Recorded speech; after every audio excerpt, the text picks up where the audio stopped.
one of the biggest benefits I have as Chief Executive is that I can stand shoulder to shoulder with the team members as an equal shareholder. You know, it's a great leveller. That hierarchy is instantly dissolved because actually I'm just the same as them. I hold the same amount of shares as them and we stand side by side to make this business work together.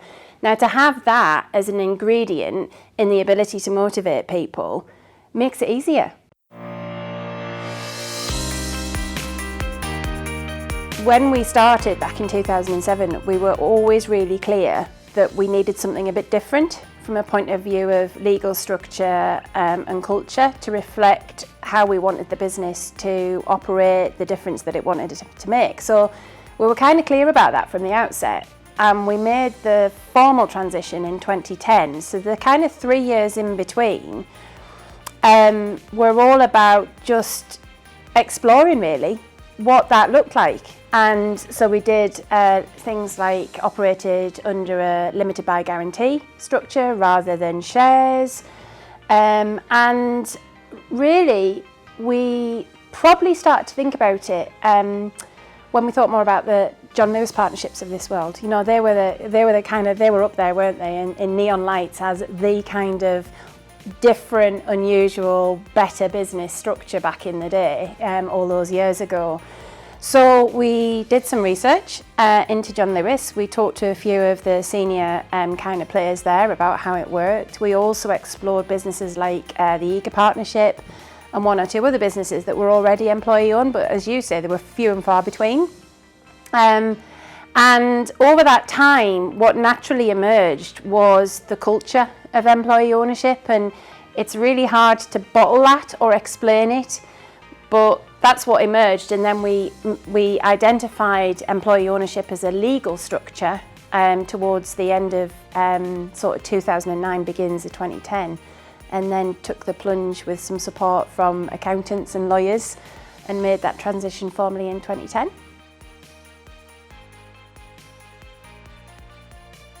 I think we're still relatively unusual in being wholly employee owned, but also in an equitable way. So literally no one person having any more ownership than anybody else, regardless of length of service or seniority and so on. So there's all sorts of different models you can go down for employee ownership, and it's really, really important that businesses explore those and which one's right for them, because our model isn't right for every business.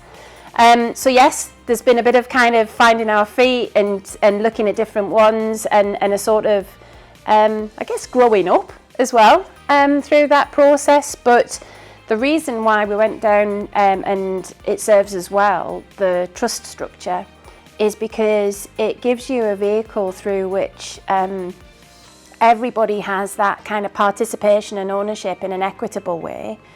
It's really effective from an administrative perspective. I know this is kind of dull and boring bit, but actually if you're issuing shares directly to individuals, that places a massive burden from an administration perspective on the business when people come and go, and if you buy them back or whatever else, or do they pass on to other people. So the trust structure really works because all of the shares are held there. The board of trustees are largely people from the team.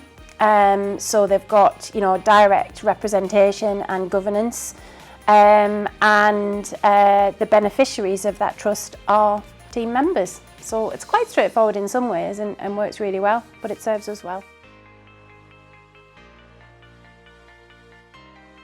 I think now if I went and led a business that wasn't employee owned, I possibly wouldn't change how I do it. But I have most definitely changed some of my leadership, approaches to leadership as a consequence of being employee owned, and I think for the better. It makes me smile because I think I'm a better leader as a consequence.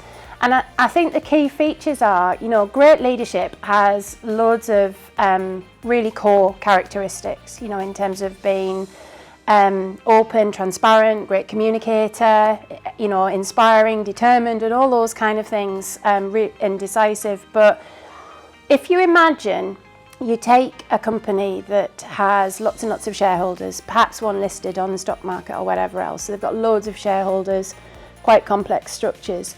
We've got 130 shareholders here. Now, if you were running a different kind of business that had lots of shareholders, you would probably once a quarter perhaps, or even on an annual basis, prepare a report and a presentation to tell them how the business is performing. I have to do that every day. I'm in front of my shareholders every single day. They're observing what I'm doing, how well I'm doing it. Now, every leader has that, but there is absolutely more to it when you're in front of your shareholders that actually own the business that you're leading, as well as just team members. So as a result of that, I think my style has become more facilitative as a leader than perhaps directive. It's certainly become more curious as a leader in terms of really enjoying understanding what makes people tick, what they want out of things, how involved they want to be. So it really has forced me, I guess, in some ways, but I've enjoyed it, to develop those different techniques and styles. As shareholders, obviously they benefit financially, they benefit from a point of view of the decisions that we can make for ourselves on a day-to-day basis. And some examples of that are through the pandemic, we were able to make decisions about how we were prepared to compromise business productivity and performance to support households and people in a much more assertive way than I think we could have done if we were owned by a third party and purely chasing profits, etc. And that was profound. I mean, the way that this business supported one another during that process was incredible. And we came out of it, you know, in such good shape, which sounds weird, but we almost came out of the pandemic a better business culturally and from a people perspective than we went into it. Being employee owned, not chasing short-term multiples, profits, dividends, etc., is the thing that transforms the way that the business works and the thinking and the involvement of others.